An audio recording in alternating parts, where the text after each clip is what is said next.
Hello, how's it going? I was just like walking down the street and there was like this old dude trying to unwedge a watermelon between his car tire and the curb. And he was like one-handedly trying to pick this shit up, and I just like coming back from like the park after doing like a nice stretch and shit, and I'm like, I got you. He's like, what do you mean? I got you. And I'm trying to grab this watermelon for him, and then I grabbed it and I pull it out, and he's like, son, have it. So I gave him a hug and I just got a watermelon. Freaking great. So much going on. I just want to give you guys an update. In approximately, like 10 days, I'm shooting a very fascinating film where we will be taking a voyage from Toronto to Magpie River, a river in northern Quebec that is classified as a human being. Alive. Personhood, we call it.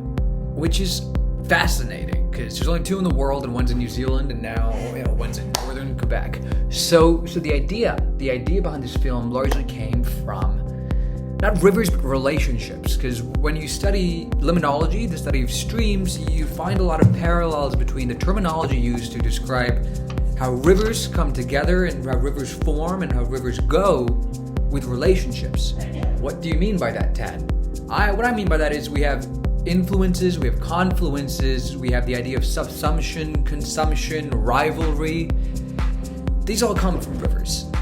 The very idea of rivalry comes not from villainous nature, but really comes from resource, because rivalry was driven by resource. For example, Punjab is above Sindh. Similar dynamic plays out among provinces. Punjab is an upstream province, meaning they get access to the river water before Sindh in the south, and can use the control of the barrages to direct how much water flows downstream. Yeah, therefore, if Punjab wanted to cut off the river, the water supply to Sindh, it could do so. And that would completely fuck up the agriculture there. And that's like fascinating, because rivalry is always based on resource. Cool, isn't it? I'm not sure if I'm nervous. No.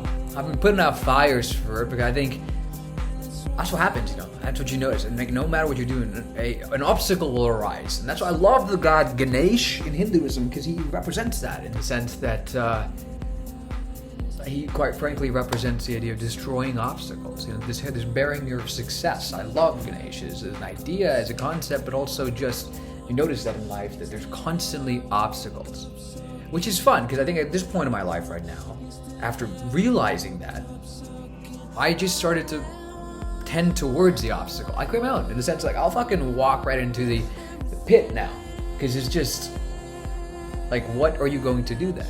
It's kind of like I'm playing with life, because I'm already challenging myself. I'm already putting myself in a state of discomfort. What you present to me now is nothing in comparison. And that's kind of nice, because it's great. It's just you tackle the hardest fucking thing, and you're just like, all right, life, come at me. What are you gonna do? It's great. I'm feeling good.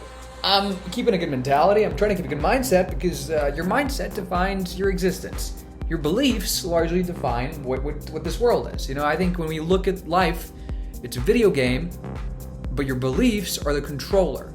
And a lot of people inhabit a controller and they don't question why they have it or if it's the best suit for them.